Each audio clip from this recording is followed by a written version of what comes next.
Buenos días, mi nombre es Sabrina Colmenero y junto con mi compañera Milagros Morales le vamos a hablar sobre la primera generación de las computadoras. Las computadoras en su primera generación se les daba la denominación de bulbos. Estas se caracterizaban por usar tubos al vacío para procesar la información, usaban tarjetas perforadas en donde entraban los datos y los programas, usaban cilindros magnéticos para almacenar información e instrucciones internas. Eran sumamente grandes, utilizaban gran cantidad de electricidad, generaban gran cantidad de calor y eran sumamente lentas. Se comenzó a utilizar el sistema binario para representar los datos. Almacenamiento de la información era en un tambor magnético que se encontraba en el interior de las computadoras. Requerían sistemas auxiliares de aire acondicionado especial. Y su programación era en lenguaje de máquina. Este consistía en largas cadenas de bits, de ceros y unos, por lo que la programación resultaba larga y compleja. En su mayoría, esta programación la tenían que hacer los especializados en esta materia, por lo que las computadoras, ya que eran muy costosas en ese entonces, y por su complejidad no la tenían, o sea, no eran sacadas al público, sino que la tenían grandes gentes del gobierno o grandes empresarios. Ok, hablemos de la historia de las computadoras. El comienzo de esta generación de computadoras se dio en el año de 1937, con la creación de un modelo denominado ABC, Atanov-Berry Computer, creado por John Vincent Atanasoff. Ese apellido.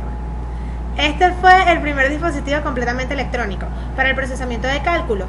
Para algunos autores este no fue el principio de la computadora, ya que era como una calculadora electrónica, fue la primera calculadora electrónica en realidad, que John Vincent, que era un físico matemático, que era también profesor en el estado de Iowa, él se ve la necesidad de crear este aparato para ayudar a sus estudiantes a resolver ecuaciones diferenciales por pasos. Esta máquina culminó su creación en el año de 1941, que junto con un estudiante ya graduado, fue estudiante de él, llamado Clifford Berry, se pudo llegar a la conclusión de esta máquina, o sea, se pudo culminar esta máquina, que podía resolver 29 ecuaciones con 29 incógnitas diferentes.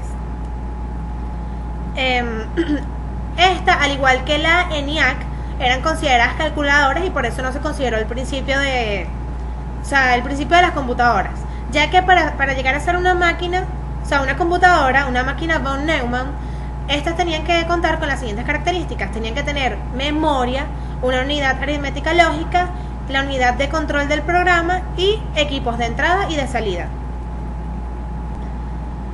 El siguiente dispositivo de cálculo totalmente electrónico fue la Colossus, diseñada por Alan Turing. Esta máquina se tuvo en silencio por muchos años, ya que fue utilizada en el tiempo de las guerras para descifrar los códigos de los alemanes. En ese tiempo fue utilizada esta máquina y esta fue de la milicia, y fue creada en el año de 1947. Fue una de las máquinas más avanzadas después de las otras calculadoras y Turing recibió un reconocimiento por esta máquina junto con sus colegas. Bueno, gracias. Ahora les dejo con mi compañera Milagros Morales.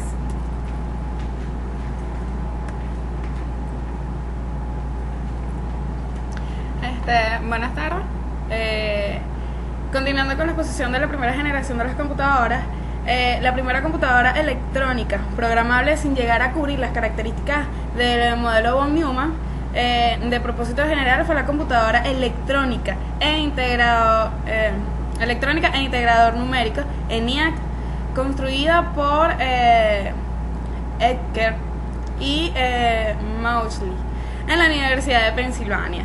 Posteriormente, estos dos autores contribuyeron al desarrollo de las computadoras de la primera generación, formando una compañía privada y construyendo la UNIVAC 1, que el Comité del Censo utilizó para evaluar en 1950.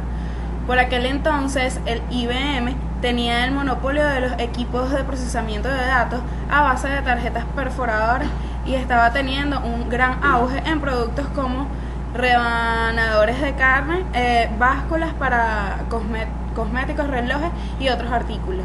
Sin embargo, no había logrado el contrato por el censo de 1950. Comenzó entonces a construirse computadoras electrónicas y su primera entrada fue con la IBM 701 en 1953. Después de un lento pero excitante comienzo, la IBM 701 se convirtió en un producto comercialmente viable. Sin embargo, en 1954 fue introducido el modelo IBM 650, el cual es la razón por la que IBM disfruta de hoy en día de una gran parte del mercado de las computadoras. La administración del IBM asumió un gran riesgo y estimó una venta de 50 computadoras. Este número era mayor que la cantidad de computadoras instaladas en esa época en los Estados Unidos. De hecho, la IBM instaló 1000 computadoras. El resto es historia, aunque caras y de usos limitados, las computadoras fueron aceptadas rápidamente por las compañías privadas y del gobierno, como ya lo dijo mi compañera anteriormente. A la mitad de los años 50, IBM y Remington Rand se consolidaron como líderes en la fabricación de computadoras para la primera con su primera computadora, que fue el IBM 650. La tecnología de software, hablando un poquito de esto, en este periodo era muy primitiva. Los programas eran escritos en código máquina, las operadoras ingresaban los números que correspondían a las instrucciones almacenadas en memoria por medio de un panel de cables, que eventualmente evolucionó a la utilización de tarjetas perforadas. El almacenamiento interno se lograba con una de 4 tecnologías: línea de retraso de mercurio, tambores magnéticos, bulbos de almacenamiento electrostático y de núcleo magnético. Para la década de 1950 se comenzó a utilizar la notación simbólica, conocida como lenguaje ensamblador, para luego ser traducido a mano a código máquina. Eventualmente aparecieron los ensambladores que realizaban el trabajo de traducción. Tan primitivas como fueron estas primeras máquinas electrónicas, fueron ampliamente utilizadas para la ciencia e ingeniería aplicada.